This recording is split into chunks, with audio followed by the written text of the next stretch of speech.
All right, so who are the true late round league winning players for 2023 fantasy football? This is the Fantasy Sports Boss. We got a lot going on today. Football Friday, 4 o'clock Eastern time. So make sure you have that notification bell hit. Also, another podcast will be put up probably later on this morning. So a lot going on here on Friday. We have preseason games underway. The first preseason game for the majority of the league. And the Texans and the Patriots played last night. Nothing really happening there. But tonight we have the Giants and Lions, and the rest of the schedule is really going to kick off this weekend. So, hopefully we avoid those key summer injuries that are crippling for those teams that have already drafted. But we'll discuss all that in a podcast later on today. So in terms of the late round gems, that I like to call it, I focused on players who are getting drafted beyond the 10th round of a 12-team league in PPR, all right? So from round 11 onward, these are the players that I think have the best chance to supply the most bang for their buck and potentially could be league winners based on injuries of guys in front of them on the depth chart or any other issue, late development into the season, things of that nature. So what's really interesting is that the tight end position in particular has a lot of late round gems. So I've said all along, unless you get Travis Kelce in round 1 or Darren Waller, who now is moving into the 5th round, which is getting a little pricey for my taste, I'm going to be all about the late round guy. Cole Kmet right now is being drafted 121 overall. Remains a very, very solid, underrated receiver. Caught, I believe it was 7 touchdowns last year after, basically getting skunked in that category the year before. He's become a trusted outlet for Justin Fields. So at 121, that's good value. Tyler Higbee at 130. Listen, he caught a bunch of passes last year. If anything happens to Cooper Kupp, who's already battling a hamstring injury, Higbee would be the top target for Matthew Stafford. So the raw catches would be there. The touchdowns, he does struggle with drops, and the touchdowns aren't great, but Tyler Higbee in a PPR league can do the job for sure. Moving on down the line now.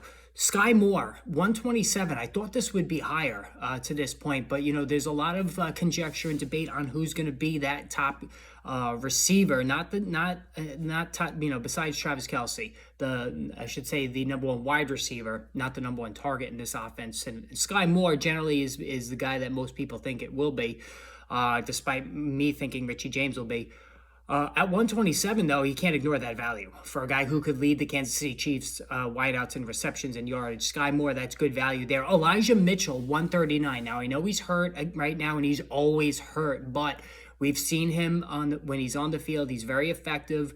He can be, in a standard league, a high-end running back, too. When all's said and done, and he has a guy in front of him, Christian McCaffrey, who's 27 with a lot of mileage on him, who's had major problems staying healthy last season notwithstanding. So Elijah Moore could be a big-time weapon in this offense if McCaffrey were to go down. He is right there as one of the top, if not the top handcuffs to own. Getting back to the tight ends, Greg Dulcich, 143 for the Broncos. So, I know Sean Payton brought in a couple of guys that he likes. He brought in Trotman from the Saints. I think that Dulcich really showed some really good athletic traits last season as a rookie. They've obviously lost Tim Patrick for the season. They don't have KJ Hamler as well. So there are opportunities now for some targets to flow to Dulcich, and I think he's somebody, based on his athletic profile, because he's a much better athlete than Cole Kmet, Tyler Higbee, the guys I already mentioned. I think Dulcich is a real big lottery ticket guy in the later rounds. Elijah Moore, 146 overall. These are nothing but raves in Cleveland camp.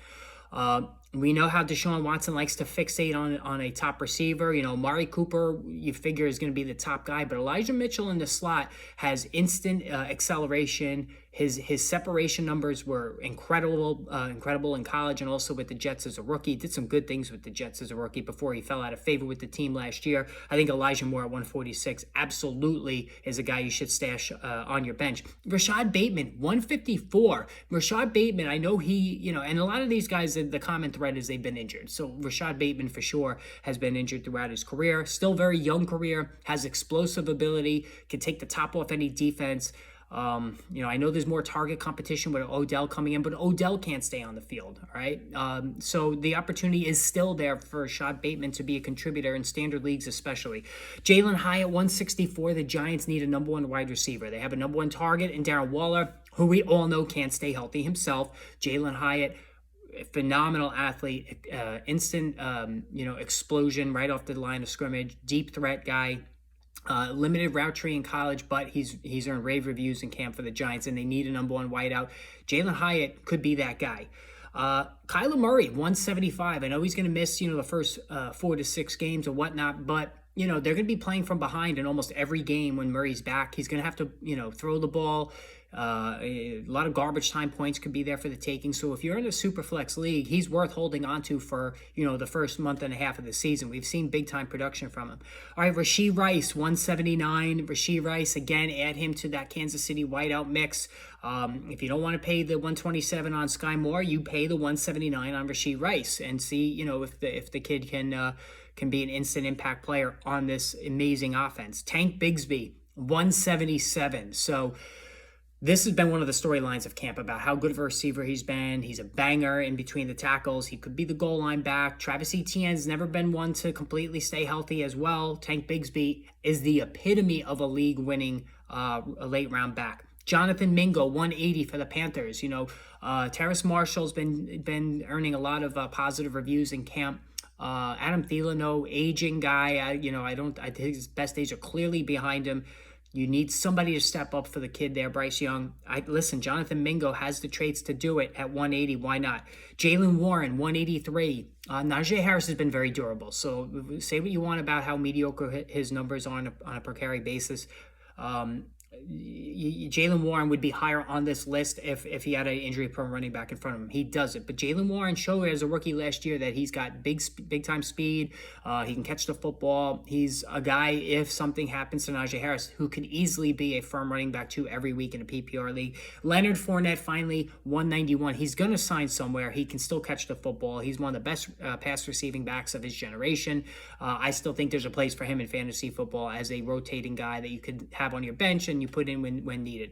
All right, guys, hit that subscribe button. Podcast coming later. Live stream coming later. I'll see you then.